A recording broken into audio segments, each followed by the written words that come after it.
I'm not a huge fan, I must admit, of your new Deputy Premier, Matt Kean.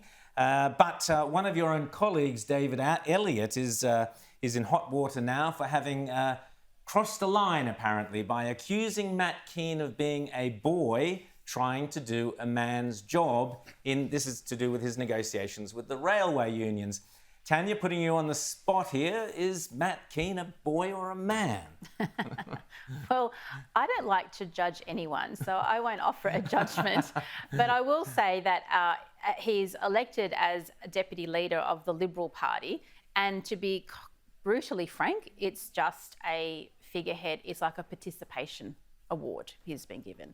The real power still rests in the Premier. We have a Conservative Premier under Dominic Perrottet, which I'm very, very grateful for, and will work very hard to see maintain that position at the next March election. And at the end of the day, as an individual in society, I get to choose if I am offended. And that's my choice. And I think everyone needs to be a bit more chilled out about some of these things and actually decide for themselves exactly, what you're upset about and what you're not upset about.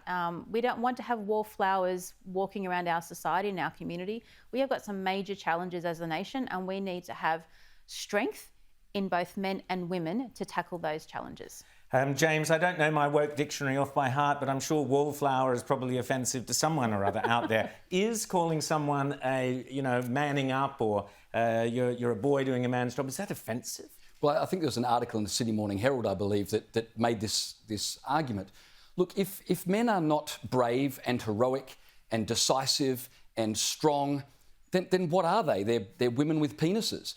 You don't elevate women by neutering men.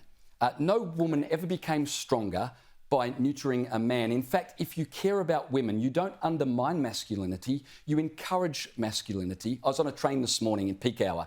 I said to my 17-year-old son, have a look at the carriage and how many women are standing and all the men sitting, and not a single one of them is offering a seat. And my 17-year-old son said, well, Dad, that would be sexist to offer them a seat.